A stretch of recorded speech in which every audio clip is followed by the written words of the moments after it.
Welcome back to Retro Life for You, the podcast that dives deep into the movies that defined our VHS memories. Today, we're cracking open one of John Carpenter's most underrated horror flicks, Vampires from 1998. This one mixed Western grit, religious undertones, and brutal vampire hunting, starring James Woods in one of his most intense performances. We'll dig into the cast, the chaotic production, the box office performances, and behind the scenes stories that made this bloody ride a cult favorite. My name is Chris Adams, host of the show. And this week, as you see, we got Mr. Marty Phillips, What up, returning to the Eric? show again. What's going, Marty? Hey, I what feel up, like man? I felt like I just seen you wandering around town yesterday or something. Yes, I think we bumped into each other at the Dollar General. That could be what it was, and that could be anywhere because the Dollar General every 2 miles down the road from each other. So Exactly. I mean, it could have been anywhere in town. So, Uh-huh. Travis is not with us this week, so we'll be doing just myself and Marty. And if you will, all you fine people out there, keep Travis in your thoughts and everything. He's just having some issues, some let's just say some personal issues he's taking care of. I don't want to put his business out there like that, but it's important stuff. And I told him just take the week off and take the weekend off. So he's gonna be gone for this weekend. He might be right back with us next weekend. If not, for sure, Marty will be here again because we're doing a great movie that he wants to be a part of again next week as well. So just keep Travis in your thoughts and prayers and everything, and he'll be back with us soon. So Marty, Yes. on Carpenter's Vampires, this was your suggestion to me a few weeks back. We were going to do it during the week as like a bonus episode or something almost because I also had some things I thought I was going to have to do tomorrow, which was take my mother to a surgery to get done. I wouldn't be able to record tonight, but we are able to record after all. So this is going to just be a replacement for one of our ones we were going to do. Yeah. John Carpenter is well known from our generation for putting out lots of great movies that we liked growing up. I mean, we could start off by saying, which I noticed earlier, he did the original Assault on Precinct 13 in 78. Halloween. Also, I'm sorry, Assault on Precinct 13 was 76. Halloween was 78, the original Halloween. But Yeah. he's also done The Fog, Escape from New York, The Thing, Christine, Starman, Big Trouble in Little China, They Live, Village of the Damned, Escape from LA, Ghost of Mars. I mean, the man put Yeah. out a ton of The great man's movies. been The- busy. These are just the He ones has he been busy. directed. Yeah, these are just the ones he directed, by the way. No, not the others like he produced or helped write or anything. These are just the ones he directed. So the man he's done it all out there. Yeah. Do you have a favorite now, excluding this one since we're talking about this one? But do you have a favorite John Carpenter flick? Besides the original Halloween, I'm going to say it's a toss up between The Thing and his other underrated horror movie, Prince of Darkness. So, Prince of Darkness in '87. yeah. That's funny. You say mine is Big Trouble in Little China. Well, yeah, I know yours is has got to be with Jack Burton. Right. It's all in the reflexes, man. It's all in the reflex. All the reflex. But I did like the fog though. Now we did that last year around Last Halloween time. Halloween, We did the fog. yeah, last So Halloween, yeah. yeah. So I mean that's definitely a great one from him. Now in this movie, we have quite a few names to bring up. As we mentioned earlier, James Woods being the main one, he's the star. He's Jack Crow. And Mm. actually, you know what? Before we get into that, Cass, let's actually take a step back for a second. I'm getting a little bit ahead of myself here, I feel. Maybe not everybody out there knows what the plot of the movie is. This film's description is based on, it says, is in like a neo-Western horror film. I have But never in my life. what? It should be a neo western. It should be a noir western. But I mean, I've never even heard of a noir western as far as that goes. I mean, Or even a but spaghetti western. A I mean, spaghetti well, we western. know what a spaghetti western is, but Spaghetti, this spaghetti actually western. It actually listed as a neo-Western horror film blending classic vampire lore with, of course, John Carpenter's signature hard-edged, rock-driven style. The plot of it is Jack Crow, played by James Woods, leads a Vatican-sponsored team of vampire hunters who uncover a nest of bloodsuckers in New Mexico. Right, Bloodsucker. I like bloodsuckers, that. they call them Bloodsuckers. bloodsuckers. After a massacre by the ancient vampire Valak, played by Thomas Ian Griffith, Crow and his surviving partner Montoya team up with the bitten prostitute to hunt down Valak before he completes a ritual that could only allow vampires to walk in daylight. Now, Montoya is played by Daniel Baldwin, and the bitten prostitute is played by Cheryl Lee. We'll get into them in just a few minutes and things they've been in. The film itself is considered a violent and gritty and filled with Carpenter's trademark sardonic humor and practical effects, like a true late 90s throwback to the director's golden years of what he did back in the day. So that's your description of the movie. Now, that being said, jumping back where we were in the cast, starting with James Woods. Now, I like to dig up through Chat GPT a little script of, not really a script as much as it is a episode uh, checklist, we'll say, right? Yeah, yeah, But yeah. I've never liked what it brings up of the stars, the things they were known for.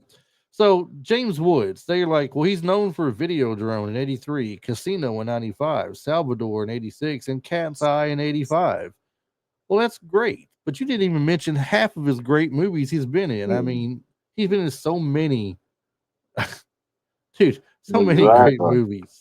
And you And mentioned Cat's Eye.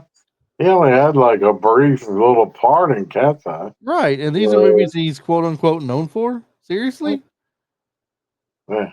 I mean, all right. So, okay, cat's out a little bit. Salvador, I get it. He was nominated for something in Salvador, but I'm talking about like the hard way with Michael J. Fox. I'm talking Straight Talk with Dolly Parton, Diggstown with Mm. Lou Diamond. Oh my God, I did it again. I did it last week too, didn't I? Yeah, he did it It's not last Lou week. Diamond, not last week, but when we had Keith Coogan on with us, Keith Coogan, um, yeah. Lou Gossett Jr. I'm sorry about that. Blue Gossip. He was in Chaplin. He was in The Getaway. He was in The Specialist. It wasn't The Specialist with Stallone, or was that the movie with yeah, it was him and Stallone, wasn't it? Yeah, it was Stallone, Sharon Stone, James Woods, There you and go. Antonio Banderas. No, Eric Roberts. Antonio Banderas was in the one where he's an assassin. It's called Assassin. Oh yeah, okay, But yeah, yeah, this one had Eric Roberts in with him. yeah. And then he was in Casino. He was in Nixon, Ghost of Mississippi. He was in Contact. Then we got Vampires. Then after that, you got True Crime, Another Day in Paradise, Any Given Sunday. Scary Movie 2 is The Priest. It was hilarious. Hilarious as The Priest. My gosh, he was a voice in Stuart Little 2. He was in John Q. He was in White House Down in 2013. The man, he's He's been done busy. he's been so big. He's done so much over the years, and that's not even including his TV work or anything. He had a TV show, a TV series on CBS for a few years called Shark. Do you remember that? Yeah, yeah. Yeah, that was a great TV series. Um, for his work in films, he's received 2 Academy Award nominations for his performances in Oliver Stone's Salvador and Rob Reiner's Ghost of Mississippi. Mm-hmm. Um, he has many award nominations for performances in television, such as Primetime Emmy Award and a Golden Globe Award for his performance in the made for television film Promise. And then he won his second Primetime Emmy Award for his performance in My Name is Bill W. Don't know either one of those movies. Okay. But Screen Actors Guild nominations, 3 Independent Spirit Awards. The man's just racked it up over the years. So, needless to say, the man is great, right? I got to ask. And the one that you mentioned off the very first movie Mhm. was the one that I actually remember him most from, besides Digstown, was The Hard Way with Michael J. Fox.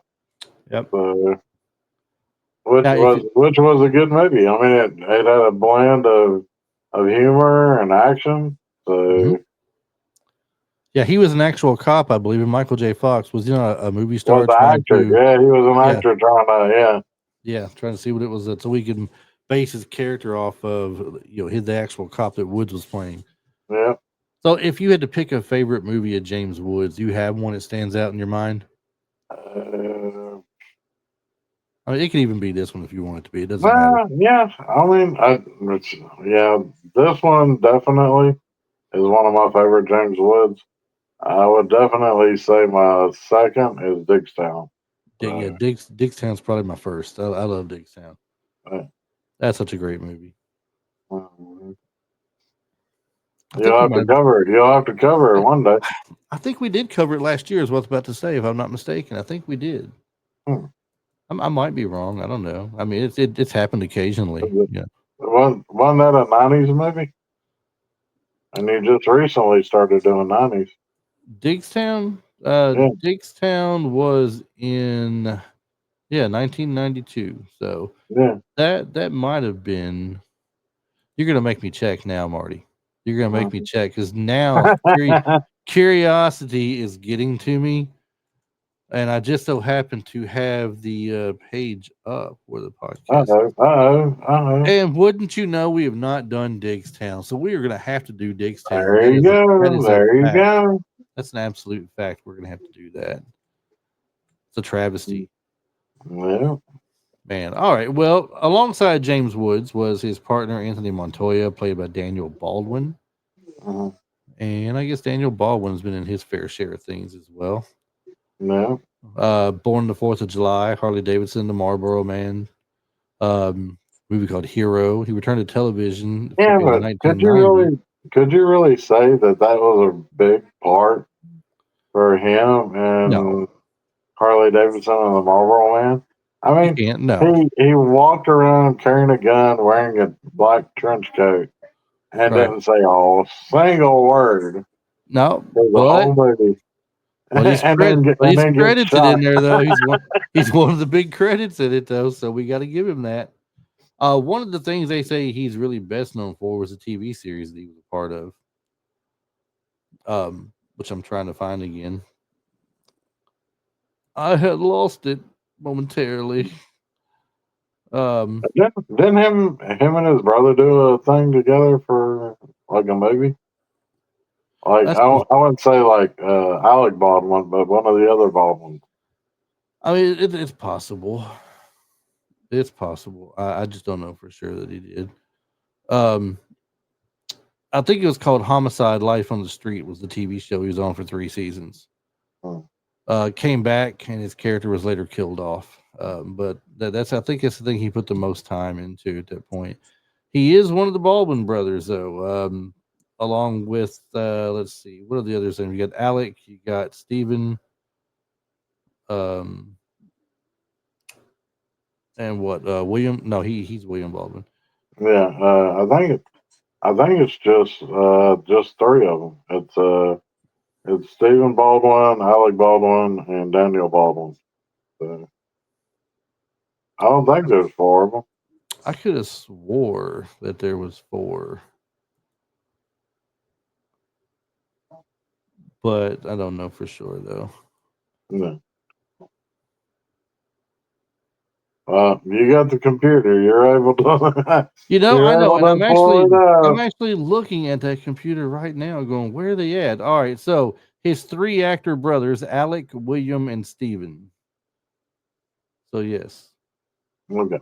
so Billy Baldwin, Alec Baldwin, and Stephen Baldwin. Stephen Baldwin. I mean, I'm sorry, Billy Baldwin. I think he's the one that was in a TV series they had called Young Riders. Oh yeah, yeah, Yeah. Alec Baldwin. We all know who Alec Baldwin is. yeah. We sure do. He's pretty well known for Drag his good firearms. dragged his good name through the courtroom. I like to remember him from his funnier times, like his SNL appearances for playing the guy that makes the scrumptious holiday treats. If you're not familiar with it, everybody, just go to YouTube and look up Alec Baldwin NPR SNL. I'll take you straight to him. Mm. His last name is Schweddy, I believe, is what it was. I wanna say it's a toss up between two of my favorite movies of his that I really liked the most. It was Backdraft and The Hunt for Red October. Was like those two movies were like Are you kind of talking? neck and neck for me. You talking So Alec Baldwin? yeah, Okay, so I say because Daniel Baldwin was not in either one of those. yeah, I know he wasn't, but Alec was. So Yeah, but this is not an Alec Baldwin episode, so he gets no props. Oh, he gets no props. he He shot gets somebody. no props. Allegedly shot somebody. I'm sorry. Allegedly. Allegedly. My Okay. quotes are off the screen. Yeah, we got the quotations up here. Allegedly. We don't want to get canceled or anything, right? Mhm. Um, what was I told you earlier about the character Montoya he played? There was somebody else that was considered for the role, I believe, wasn't it? No, you said Bruce Campbell of all people. Yeah, Bruce Campbell. Bruce Campbell was considered for that role, Montoya. He was actually Carpenter's first choice Hmm. and I didn't don't happen. know. I mean, he could have I played. don't He, yeah, know. he could have played it well. But he would have brought more humor to it.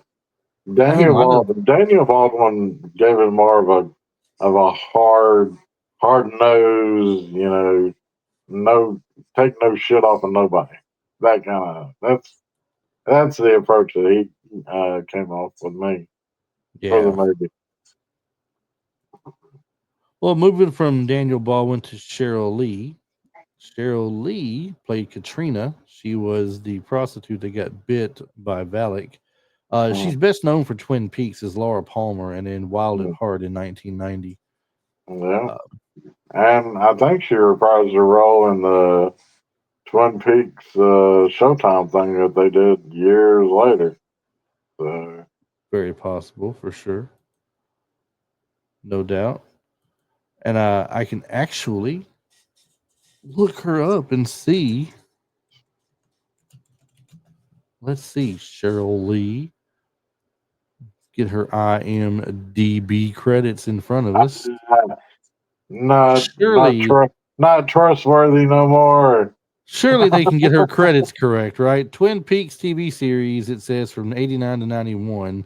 And 92, Twin Peaks Fire Walk with Me. She was in Yeah, that as Laura Palmer. yeah. Vampires in 98, Wild at Heart at 1990.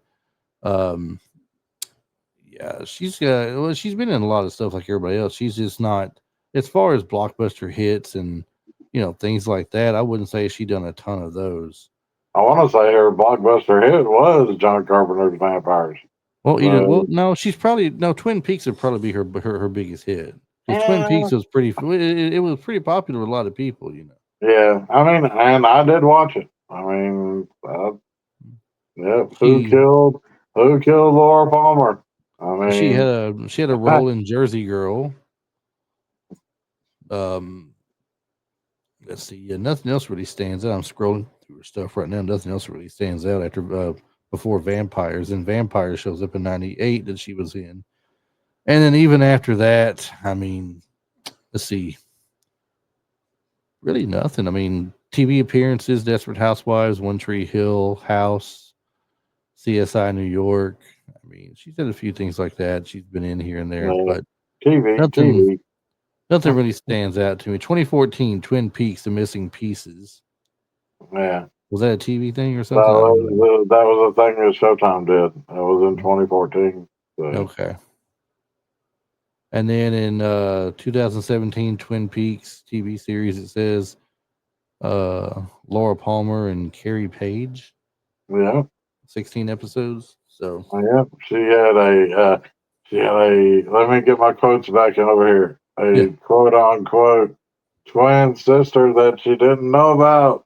Oh, dun, dun, Dun, dun.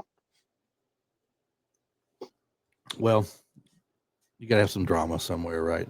exactly. So, it can't say a whole lot more about her. So, I'm going to move on along to Thomas Ian Griffith. Cobra Kai never die. Cobra Kai never die. Cobra Kai never died. as Mr. Terry Silver in Cobra Kai and Karate Kid Part 3. He was in Mm, Behind Enemy Lines. He actually was in quite a few B movies for a while there too, I believe, if I'm not mistaken. mm, Um, he was one of those guys that was starting to get picked up as a B movie martial artist, I guess, like cop type role. yeah. And some of the stuff wasn't that bad. I mean, Behind Enemy Lines was pretty good, but Mm, the Cobra well, Kai and the Karate Kid thing, I think, is what I know him the most from, yeah. Yeah. for sure. Um, he was actually in Triple X also in 2002 as one of the agents, Agent Jim Hmm, McGrath. okay. And let's see here if we can pick up on some of his other work real quick. That's right. I'm not prepared for all Hey, those we who are never are. wondering. We never are. I mean, I would like to bring this up though. Like so many of the people we've talked about in the past in these movies, he got his start in soap opera. A lot of people do this. He was in Another World. See, if Travis was here, he talked this up because we've already made this well known. Our mothers were NBC soap opera people. Uh-huh. Marty, I don't know if your mom loved soap operas or not. If she did, Man, what? my mom, literally she wasn't a real big fan of like the daytime soaps, Uh huh. but when it came to the nighttime soaps, Yeah. she could not get away from those. So she Knife was a Landing, Dallas, Falcon Crest. I yep. mean, even when the other stuff started coming on when I was a teenager, 90210, Melrose Place. I mean, it was like, And I did not know that. yeah, But he was in Another World, which was a NBC for 61 episodes, 84 to 87. He was in Another World. 89 was Karate Kid 3. The Wise Guy TV series for a couple episodes. Here we got Excessive Force. That's the movie I was thinking of when I was saying the karate kind of cop thing. He was in Excessive Force. mm, Let's see, Hollow Point, Behind Enemy Lines, uh, Cole the Conqueror. Can't say I've ever seen that. I don't believe. no, that's that. Kevin Sorbo, the guy that played Hercules back in the day. Yeah, was he in that? Yeah, yeah, Okay. It says in Cole the Conqueror he played General Talagaro. yeah. So we got Avalanche. Let's see. And then off and on some things here and there. We see Triple X for a small role, not an important role in any way. But he kind of resurrected himself in Cobra Kai. Yes, he 28, did. Yes, he 28 did. episodes for over 4 years. He's a bad guy everybody loves to hate. Yeah, Terry Silver, back, Okay, back with the Cobra Kai. that's right. Now, I got a couple more people we want to bring up real quick. These aren't I don't say they're not major stars of the film or anything, but I wanted to bring them up because they've been in other things that I liked and everything as well. We got Maximilian Schell. He played he played the Cardinal. Mhm.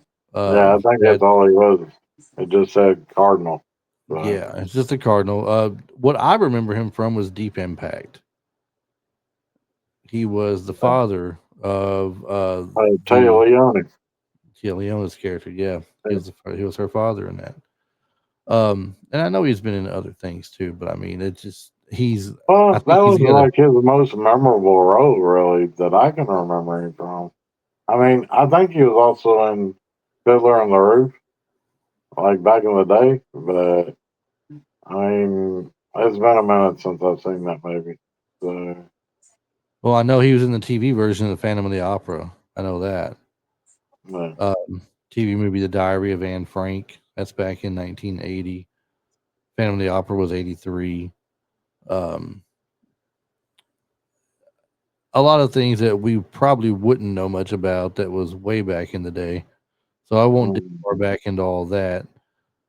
But yeah, scrolling back up to the 80s, there's a few bit parts here and there in some movies. 1990, The Freshman, 6 episodes of The Wise Guy on Channel 5 TV series, or I should say CBS TV series. It's Channel 5 for Yeah. me. I keep forgetting it's not the same network. Yeah, CBS. You can't call it just Channel 5. I know, It, man. It's a habit. Just a bad habit I have. It's my fault. Vampires, Deep Impact, Joan of Arc. Um, yeah, and then here we go. More, just a crap ton more TV stuff. So yeah. just to give him, his flowers for a second there. He was out there. Mark Boone Jr. I think a lot of people are gonna like this guy. He was in a popular TV series. I think it was on TNT, wasn't it? That everybody liked, Mm, Sons of Anarchy. yes. Yeah. No. It wasn't. Sons of Anarchy. It Was wasn't it Sons of on Anarchy. TNT? What was it? I was no FX. FX. Yeah. It was Yeah. on FX. Yeah, there we go. FX. Um, and I had to say I never actually have seen the first episode yet of Sons of Anarchy. I never have watched it. What? I Man. know. Swagger. I Swagger. know. I get a pretty good friend named Ray. It tells me I am missing out on this Sons of Anarchy. Ray Phillips. He's like, man, why ain't you watched that TV series yet? That's like one of the greatest series ever. Mm, I don't know if I can call it one of the greatest series ever. I mean, it was I, probably good. I wouldn't say it's like the greatest series ever, but Yeah, it's definitely up there. I mean, yeah, it's it's got a good following. yeah, it was probably good. He had a bit part in Die Hard 2. He was in some TV series for episodes such as Quantum Leap, In the Heat of the Night, Law and Order, um, you know, things along those lines. The Wonder Years, Seinfeld. Mhm. Then we got what I know. Well, he was in The Quick and the Dead also, which I completely forgot about that. Um, Oh, but Father that's Molina was in The Quick and the Dead. uh, who you said? Father Molina, No, the no, no, guy no, that no, ends up with James Woods no, no, no, no, towards no, the end of no, the movie. no. This is the one I mentioned from the Sons of Anarchy. I think you said. Oh, yeah, he played Scar. Yeah, Scars. Yeah, he was Um, Scar. Yeah. yeah, he had a bit role in Seven in '95, just a small role. Greasy FBI man, it says. To be known as that must have really carried that career forward for him from there. I tell you. Yeah. Mm. Who were you again? A greasy FBI man. Um, Armageddon as one of the New Yorkers, background person. I still know what you did last summer. Pawn shop owner. The Okay. general's daughter. See, he's been in some stuff. I mean, he wasn't star in any of these things, but Yeah. What I remember him from, though, where he stands out to me is Too Fast, Too Furious as Detective Whitworth, the guy that the cartel guy had brought in to buy a window of time in to get his drugs moving. And when he wasn't going to do it for him, they hold him down and they put a bucket on his stomach and slip a rat up inside of it. And they start heating up the bucket with a Needing a blowtorch. bit. And they said he'll start chewing through you anyhow to get away from the heat. And he finally breaks down and gives them what they want. That's where I remember him from Yeah. a lot. Well, Now, besides Sons of Anarchy and besides John Carpenter's Vampires, the other movie that I remember him from, besides the one that you just mentioned, is 30 Days of Night, which is another so, great vampire movie. which is another great vampire. And if that wasn't 2007, we'd be talking about that one. Yeah. But alas, yeah, it's just like Marty says. Give us a Yeah, just 2030 or give something. it another 5 years and we'll Yeah, cover it. yeah. Give us a 2030 when that time frame between 2000 and 2010 becomes a 20-year distance. Then we'll get on that one. Yeah. But yeah, it's let's see. We also got was there one more we were going to cover, or was that just? Oh yeah. All right. It would be a travesty not to mention Kerry Tagawa. Kerry Hiroyuki Tagawa, Shang Tsung from Mortal Kombat.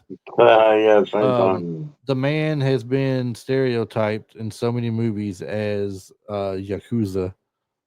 Yeah. It's unbelievable. Yeah. Um, what they say he's a really cool guy though. Um, I've never seen any interviews with him or anything like that. I need to look some up. He's pretty interesting, but he's been in a lot of stuff.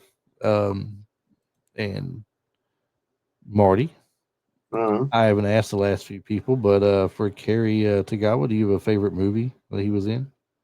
Uh, I'm, I'm, besides Mortal Kombat, or there was another movie that he was in. It'd be so easy to take Mortal Kombat, wouldn't it?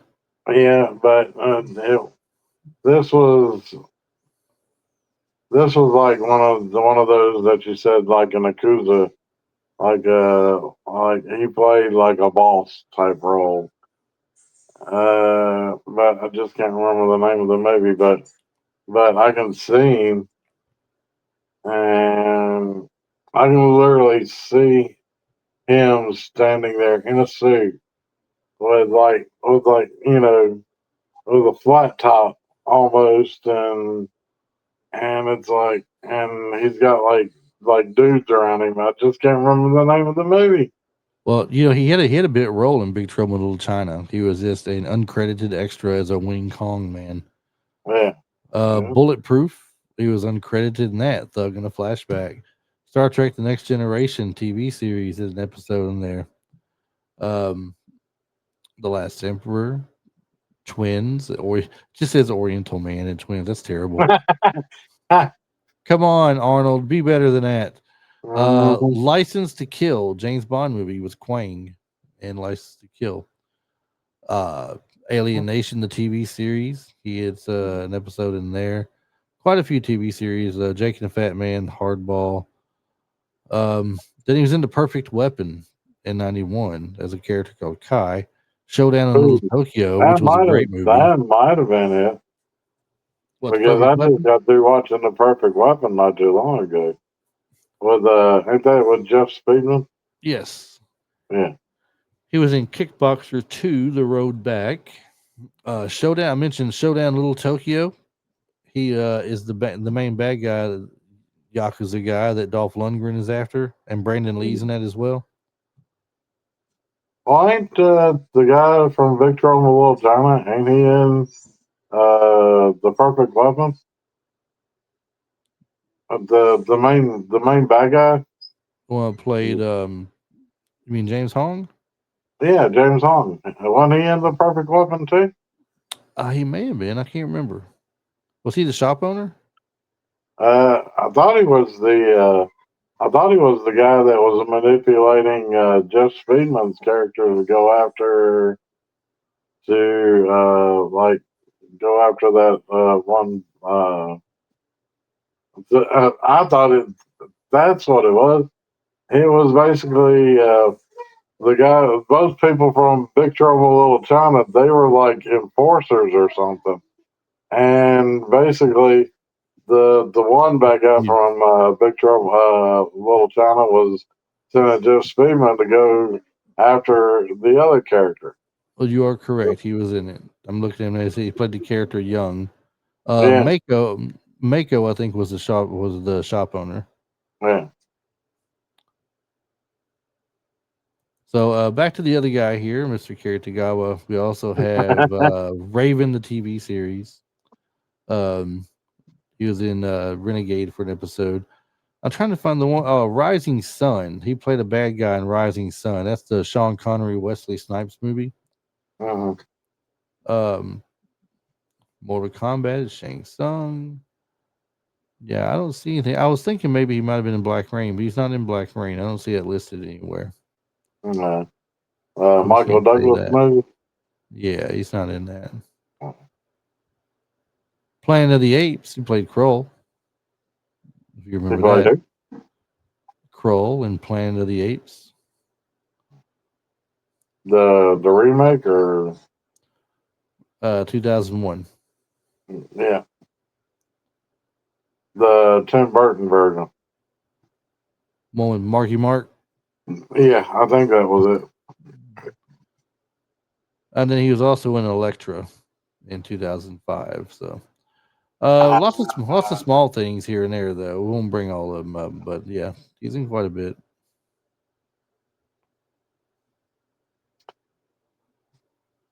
So that does it for the cast. All the notable people I wanted to bring up, at least anyway. The movie itself has a few pre-production notes I pulled up here. I wanted to go over a little bit. John Carpenter's Vampires was, it says, based on the 1990 novel Vampires by John Stakely. Now, according, allegedly, again with the I've got quotations, right? my codes are off. Allegedly, we were talking about this earlier, Marty and I was. I said, what was the reason that Valak knew um, Crow and how he knew him by name? He he's called him all by name when he was he's looking all at like him. he's all like Jack. Yeah. They want to know how he knew him by name and everything. So apparently, uh, the vampire novel the movie was based on explored the backstory and the relationship between Valak and Jack Crow, with Valak in the book being a master vampire who had been hunting Crow's team for a long time. So in the movie, when Crow's team takes out all them vampires, those are, I guess, ones that had ties into Valak. And he now Mhm. sees an opportunity to go ahead and take out the crew, which he thoroughly enjoys and does. All but Yeah, two people. big time. The only two people left is Montoya and Jack Crow. Yeah. Montoya turns around and takes a prostitute that's bitten by him and takes her because he knows that's going to Which be their is tie into Katrina. Yeah. right. That's going to be their tie into Valak and trying to find him. Um, Carpenter originally turned down directing, but came back after reworking the script to fit his quote unquote Western horror hybrid vision. Initially, the film was to be a big budget studio picture with names like Alec Baldwin, not Wow, Baldwin really? we got, and Tommy Lee Jones considered for Jack Crow. What? No. Yeah, yeah. When the budget dropped, James Woods, man, it hands says down. I don't see when. nobody else. Well, I mean, Tommy Lee Jones can pull anything off, man. He's done everything and anything with no problem. He just adapts to everything, you know. Yeah, but just that look that James Woods had in the whole movie, man, it was just a Well, that's the reason why it was stone changed. cold killer look. I mean, See, it it's tells like, you here when the budget dropped, Carpenter cast James Woods, who brought a more cynical energy that reshaped the tone of the movie.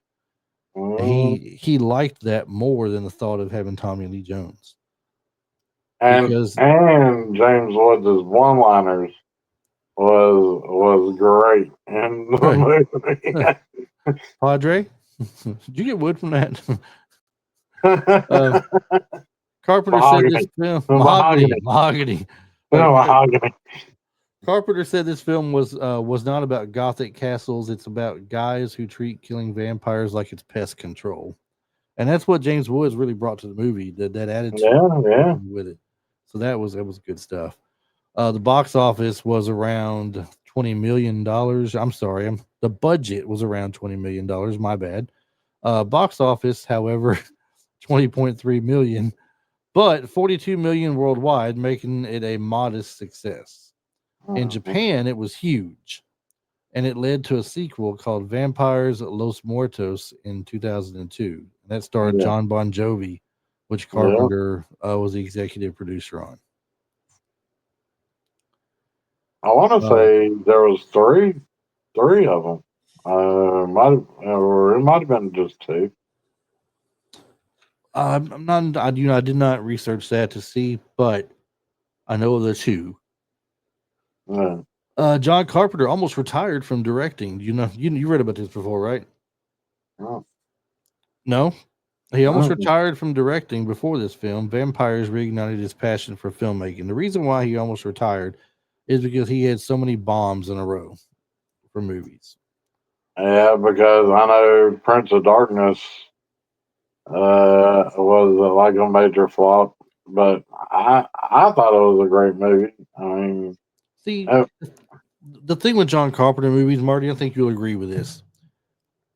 He might not make movies that made box office success in the form of millions and millions and hundreds of millions of dollars, but he's got like a bunch of cult classic movies that people just love to this day. exactly, exactly. and I hate to say it, one of my least favorite Halloween movies, Season of the Witch, has like a cult following of Oh, all I'm sorry. of all movies. So, I'm sorry. I usually save this for another podcast that I frequent every other week when someone says something silly, Marty. But You just made the list. Season of the Witch, really? yeah, Really? Halloween 3. That was It, John Carpenter's movie. man, it's got So nothing to do with Michael Myers at all. I know it don't have nothing to do with Michael Myers, Why would they have but done that? Why did they do that? oh yes, it does. I forgot. There's one part in Halloween 3, Season of the Witch, where the main character, the doctor, is sitting in a bar, and he looks up at the TV, and there was Michael Myers, the shape, walking down the stairs after Jamie Lee Curtis fell off of it, and then it said Halloween night, watch Halloween, and it was on TV, so he did show up. Oh, gosh. Mhm. All right. All I'm right, not. yeah, I just made the I'm list. not counting that. I'm I not just made the counting that. list twice. Look, I'm not counting that. That's like John Carpenter's Rhinestone for him. That's what that is. I haven't Yeah, made that referencing. I had not made that reference in quite a while, but that's his. That's his Rhinestone. that's Okay. his Rhinestone. Yes, that's what I'm gonna That's say. his. That's his. Don't tell mom. Don't Stop tell or my me. mom will shoot. Yeah, his stop my mom will shoot. The movie's tone shifted during shooting, originally darker and more serious, but Carpenter encouraged Woods to improvise and add dark humor, which he definitely did.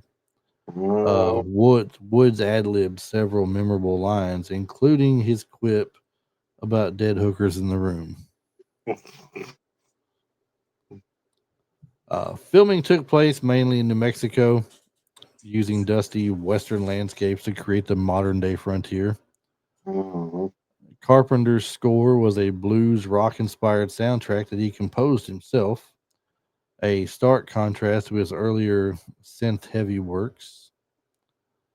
The film's violent opening vampire slaying scene was done entirely with practical effects, and Carpenter later called it one of his favorites he ever shot. Oh, The film was originally rated NC-17 until edits reduced the gore. what? No way. Way. Valek's look was inspired by Christopher Lee's Dracula, but with a more feral, sun scorched aesthetic. Mm, yeah, I can see that. Maybe. Speaking of sun scorched, when that movie first started, didn't you mention earlier they were shooting the vampires with a crossbow, and every time he'd shoot them with it, he'd give the signal, and Baldwin, up there, Drag him out. Montoya would drag them out with a winch, and they'd burn up in the Yeah, burn up in the and then the sunlight. priest would be all like doing all his, Right. and then Montoya reaches down with the knife, picks up the skull. Hey, father, how about a little head? What what were we talking about earlier? Valak is trying to find something. He's searching for something. He wants to find this thing where he can make it where vampires can walk in the daytime. Yeah, the Daywalker. Where Daywalker. have we heard that at before? Blade. The vampire movie of our time. That's Mhm. not really based not like a real vampire, but the cool vampire, Blade, Yeah, the cool vampire. the The, Daywalker. the vampire that don't gnaw on people's neck. He just takes Right. a serum. He kills the people that gnaw on people's necks. Yeah.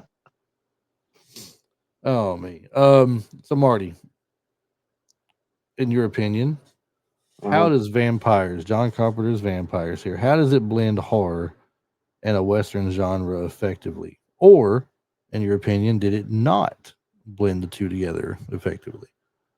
Uh, I don't know. I mean, I didn't see one guy in a cowboy hat. I don't think. I might have missed it. me neither. I mean, I didn't really get like a Western feel from the movie. I got like a desert feel from the movie. Yeah. You know, like the whole movie was just, like one shot of a desert after another, and until you get to like where Montoya and Katrina are taken to the hotel.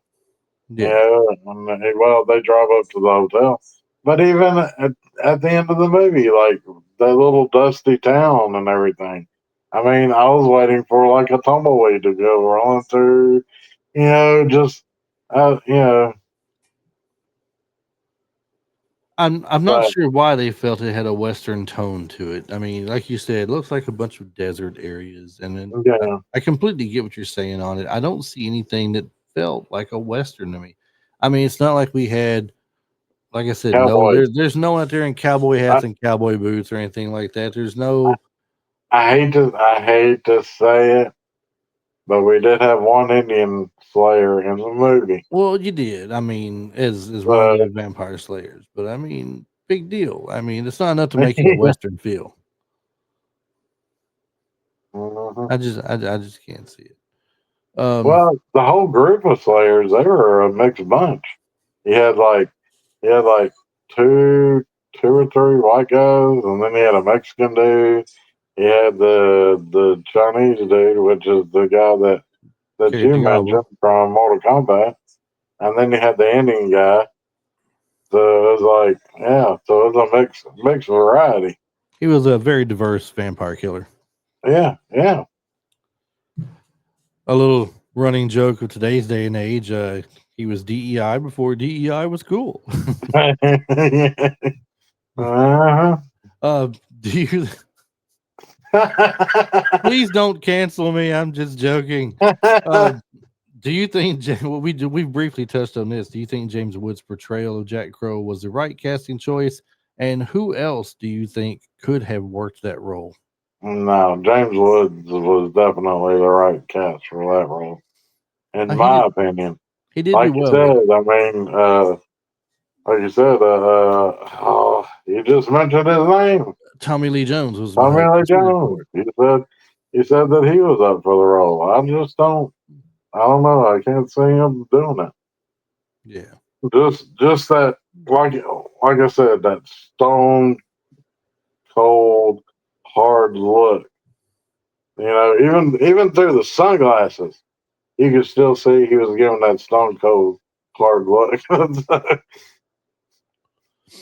Well, is there anybody else that you can think of that you think could have pulled it off as well, though? like if they were to do like a remake, like today. No, back even then, was there anybody back then? Do you think, other than James Woods? Let's just pretend like James Woods has not been cast yet, and you're casting the movie, and you want this guy to be kind of a not the traditional vampire hunter or something, but someone that's like you said, he feels like he's exterminating pests or something, and he's dark humor and he's gritty. And is there anybody else you could throw in that role you think that would do well? Man, the only other person that comes straight to mind, and I hate to say it, but Clint Eastwood, but he would be too old for the role. So even back then, Funny, funny so that you say that. It's funny that you say that. The search to find an actor to play Jack Crow proved to be difficult. Carpenter's first choice was Kurt Russell, but Russell mm, had to decline due to prior commitments. Carpenter also wanted R. Lee Ermey, but the studio declined this offer because they felt that Ermey lacked the star power. The studio had offered, wait for it, Clint Eastwood, no way. Tommy, Tommy Lee Jones, and Danny Glover, the role, all of whom declined. Dolph Lundgren, who was originally attached to play Crow before Carpenter took over, was asked by Carpenter to return, but this time as the villain, which he declined. Mm, So Carpenter wanted Dolph Lundgren, to play Valak. mm, Nah, nah. Oh I think man, no. I think Daniel Day Lewis could have played a good Valak, probably. Yeah, no, I can see that. Yeah. But did you say Danny Glover was offered the role too? Danny Glover's one of the names. What? That's crazy. Hmm. I Yep, don't know. definitely one of. But yeah, I mean, just for John Carpenter to say that his movie was a neo-western horror vampire, telling, and then for the studio to Clint Eastwood of all people. I mean, yeah. But when did Clint Eastwood do the last Dirty Harry movie? Deadpool. That was in. In Gosh, that 90, was. that was in 90 something, wasn't it? It may have been early '90s. Yeah. So he would have been roughly around about that right age almost to play.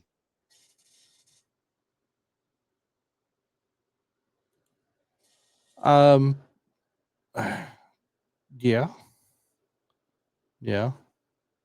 Because he would have still been maybe late 40s, early 50s? I think so. Yeah. And then James Woods, he was maybe in his mid 30s when he did John Carpenter's Vampires? James Woods. Yeah. Now that I don't know for sure. He was actually. Wow. He was. Let me see what year he was born in. I don't think he was in his 30s. I might be wrong.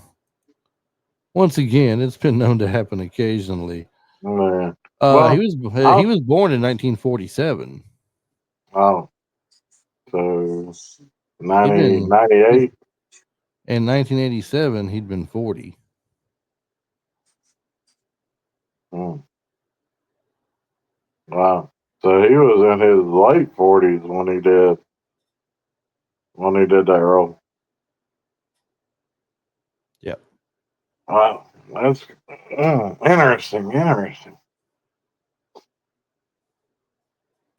So, looking at a few other things here, James Woods accepted the lead role because he's never played an action hero before. This is Mm. John Carpenter's only financially successful film of the 90s.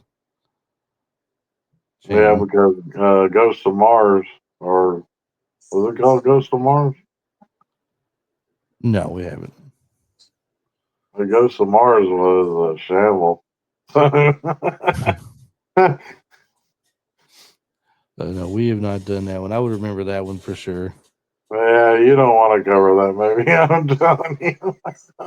I hate to say it, I am a fan of John Carpenter movies, but man, that movie was rough to sit through.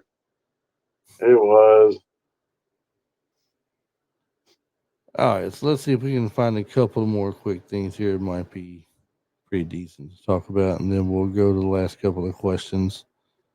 Alec Baldwin briefly accepted the role of Montoya before declining it in early pre-production and passing it to his brother Daniel. Carpenter had not seen any of Daniel Baldwin's work and had the actor read for him first to be sure. My brother gave it to me. It's my role. Yeah. hmm Pass the roll right on down.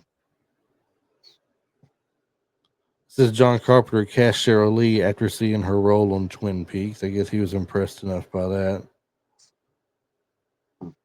So impressed, he said, "You're playing my hooker." Yeah. Yeah. Let these two guys slap you around and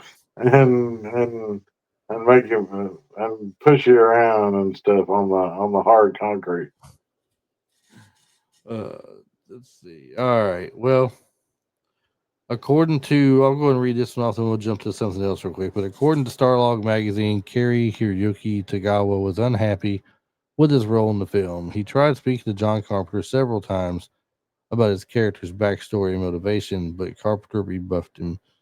That left Tagawa feeling like he was a little more than a glorified stuntman in the movie. not an actor. Yeah, I mean, he wasn't. I mean, to tell you the truth, he just barely had like what, maybe 3 scenes in the movie, if that. Maybe if that. Yeah. So, John Carpenter's films often features anti-heroes. How does Jack Crow compare to someone like a Snake Plissken or Jack Burton? Mm. Mm. Uh, Good question. I'd say Like, he's like Snake Plissken without some of the weapons. Although he's yeah, got his own cool little gadgets he uses yeah, himself. yeah. Yeah, the crossbow, man, that was Yeah. pretty slick.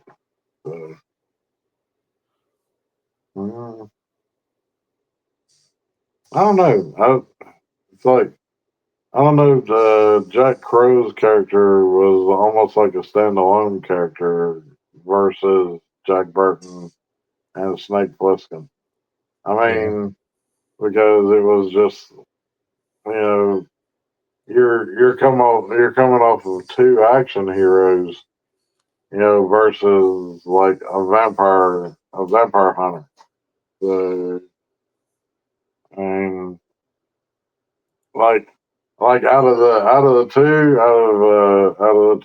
Kurt Russell, Jack Burton or Snake Plissken. Snake Plissken all day for me.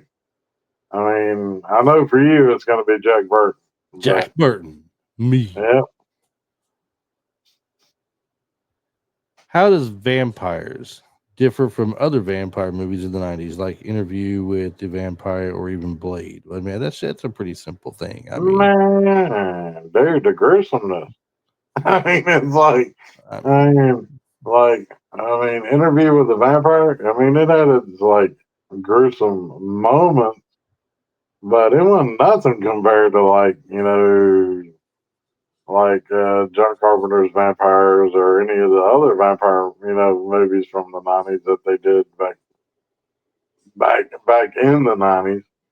I mean, it was especially like when Valley goes in there and just starts just mowing down like all the slayers and right, like the prostitutes and everything else. And I mean, he literally like he runs his hand through one of them, grabs a chick on the other end, and it snaps her neck. So I mean, it's and it literally like grabs dude and then folds him over and then slips his hand out. So right, I'm like, right. man, Well, let's see. Do we have any more questions we want to throw out there? We got two lists. Let's see if they're worthy. Um, do you think this is one of Carpenter's last great films or an underrated oddity in his career? underrated oddity, definitely, definitely. Yeah, I agree with you on that. Well, we've pretty much reached the end, Marty, of our show. Believe it or not, this hour has flown by. We are at the 58-minute mark. Hard to believe. But Mm, John Carpenter's Vampires is a great movie to watch, and it's fun to talk about. So I highly recommend it to the people out there. If you get a moment to search this movie out and watch it, you will not be disappointed. And mm, while you're at it, start digging into the library there, James Woods, and watching his other movies. He's got a ton of great stuff out there to watch. exactly. Oh, we did forget one thing. What was like one of your favorite scenes on the movie? You know, we did forget that. Thank you. Favorite scenes, possibly. Let's see. I think one of my favorite scenes is the return of Montoya saving the day. Mm, It looks like they're about to go ahead and um, burn Jack Crow at the stake. We'll say, yeah, get rid of him. But out of nowhere, I guess comes a crossbow arrow sticking into the cross they had him tied to, and I guess drives right on by and starts pulling along with them. yeah. So the rescue of Jack Crow was probably one of my favorite scenes standing out to me. Mhm. How about you? I like the part where Vala goes in and he kills all the slayers and the prostitutes. But I would have to say the one moment that really tells the story between Jack and Montoya is that when Montoya, he's already been bit. He knows that he's gonna turn because Katrina bit him. Yeah. And then so he gets in the Slayer big vehicle, and he's got her in the back, and and then basically Jack and him both pull guns on each other, and he's all like, what did he say? The number 8 rule: never let your Some he's of not like letting never a let partner your live that's been bit by that's been bit. yeah, and then basically the priest, Father Molina, he was all like, I'm gonna go ahead and kill him right here. And then Jack was like, you pull that trigger and I'll pull the trigger on this. And it was basically, you know, he was showing that type of friendship Yeah. because he was basically saying, you know, I love you this much to let you leave to get, to have a head start. And what did he get? Like a 2-day head start, wasn't it? A 2-day head start. Yeah. Yeah.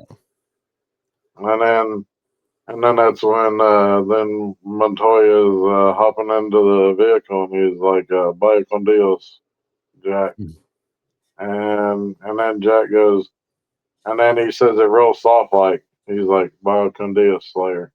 So, but yeah, those two moments in the movie, it was really really good. So, Well, there we go. John Carpenter's Vampires. Great movie. Highly recommended by the both of us. So make sure you get a chance to take a peek at it. You watch it. Let us know if you will, though. Come back to this episode. Go to the comments. Find us on Facebook or Instagram at Retro Life for You and tell us what your favorite scenes were and what you thought about the movie in general. Did you like it? Did you recommend it to friends? You hated it? Are we just stupid and crazy people? no, not really. I mean, I was gonna say all of the above is possible. You never know. No, not really.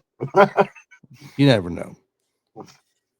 But that being said, www.retrolife4u.com is the webpage. You can listen to us in the browser, or you can click on the show notes. And if the video has been uploaded at this point to YouTube, you can watch the video version of us there in the show notes of the episode. We are, as I just mentioned, on YouTube as well. Go to youtube.com/@retrolife4u, and you can go to our little homepage there within YouTube where you could follow the page, click follow, and subscribe to us. Make sure you check the little bell notification so when something new comes out, it will alert you that something new is out from us out there, whether it be an episode such as this or maybe a short that just came out for fun and all. So, Mhm. do thank everybody for listening to us today. See, now normally when Travis was here, if Travis was here, he'd have like some kind of a joke for us or something. So I almost feel like I had to pick up the mantle here and tell some stupid, corny joke Yeah, a dad that's joke. A gonna dad that's gonna joke. have a bad dad, a little bad corny dad joke that no one's gonna laugh at probably. But I got to be me. So I don't know if you guys know this or not, but I do like to go on trips with people sometimes. And I took some friends to a local museum here where they have the world's smallest turbine. My thoughts? Not a big fan. See you next week, Marty.